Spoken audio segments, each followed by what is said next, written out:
আছি, প্লিজ এখন কথা বলো না। টনি, টনি, তোমার কি হলো টনি? কথা বলো না টনি।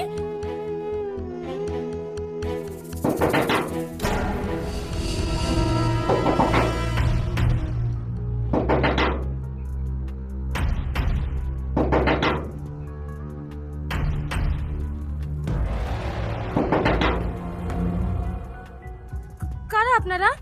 কিছু বলবেন? আমরা কে তোর জন্য লাভ নেই। তোর ঘরে কেউ কি ঢুকেছে? কই না তো। পালিয়ে যাবে কত দূর? ওকে আমার হাতেই মরতে হবে।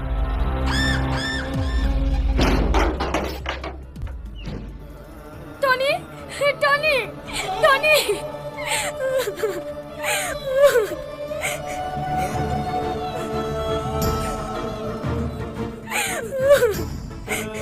হ্যালো দাদা, কিরে তোর নাকি আবার কি হলো? বাথরুমে পড়ে গেছিলে নাকি? আর একটু কিনে বসো, তুমিও পড়বা। আজরাইল আসছে। কি? ও কিছু না, তোমরা যাও ভাই, দাদার সাথে আমার একটু পার্সোনাল কথা আছে। যা রাকেশ, তোরা সব নিচে গিয়ে বস গা। ঠিক আছে দাদা।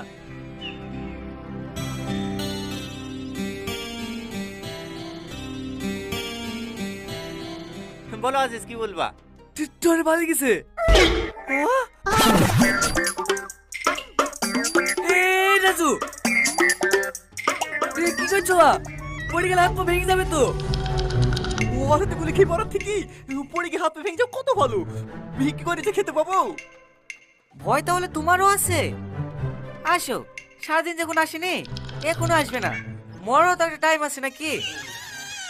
এখানে বসো। ভাই, এখানে আর বসবো না, চলো পালাই। পালাবো মানে? পরশুদিন আমার বিয়ে, এই মুহূর্তে পালিয়ে গাড়ি থেকে মুখ দেখাবো গাড়ি? মাথা থাকলে তো মুখ দেখাবি, একবার চলে আসলে না ধর থেকে মাথা আলাদা করে দেবে। কতবার কাজ কেন রে তুই? আমাকে একটু ভাবতে দে, দেখছি কি করা যায়।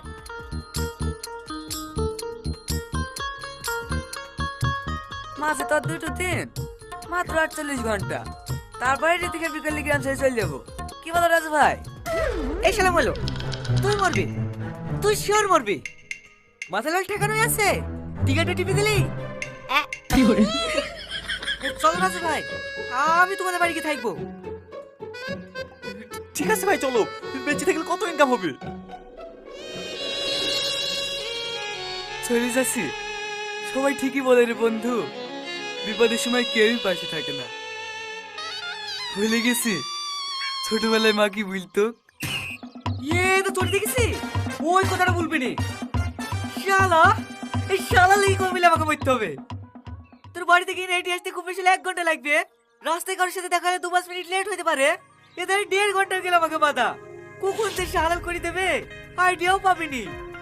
তোর কাছে কি অন্য কোনো প্ল্যান আছে? হ্যাঁ আছে, তাড়াতাড়ি বল। সন্ধ্যা তো লেগে গেছে, তো আজকে রাতটা আমাদের বাড়ি থেকে থাকি গিয়ে, সকাল হলে এর দিকে ফোন করবো। আর ভাই যদি বাড়িতে চলে আসে আমরা অমিন্দে পাইল যাবো, আর না আসলে কাল সকাল রেজিস্ট্রি অফিসে বিকেরি রীতি এসে দিল্লি পাইল যাবো। প্ল্যানটা ঠিক আছে, কিন্তু আমি তোর ওই বাড়িতে থাকবো না। ও বাড়িটা অনেক চিনাই আছে, যে কোনো সময় অ্যাটাক হতে পারে। আমি ভাই জঙ্গলে থাকবো। আচ্ছা ঠিক আছে, তাই থাকিস। চ। শাইন ভাই, আমাকেও সাথে লিও, আমিও তোমার সাথে জঙ্গলেই শোবো। ঠিক আছে ঠিক আছে।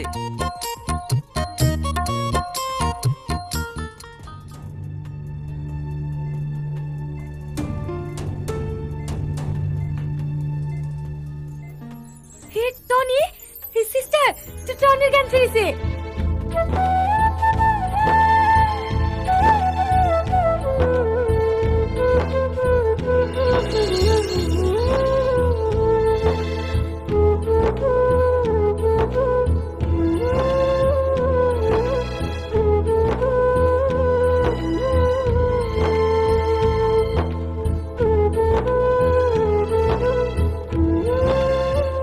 আর কোনো সমস্যা নাই, সকাল 8টার সময় স্যার আসবে, তখন ছুটি করে নিয়ে যাবেন। ঠিক আছে সিস্টার, এখন কিছু খেতে পারবে? হ্যাঁ খেতে পারবে।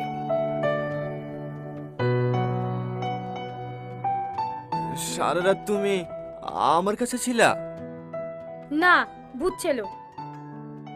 লাও খেলাও। সারা রাত আমার কাছে আসছো, তোমার কষ্ট হয়েছে না?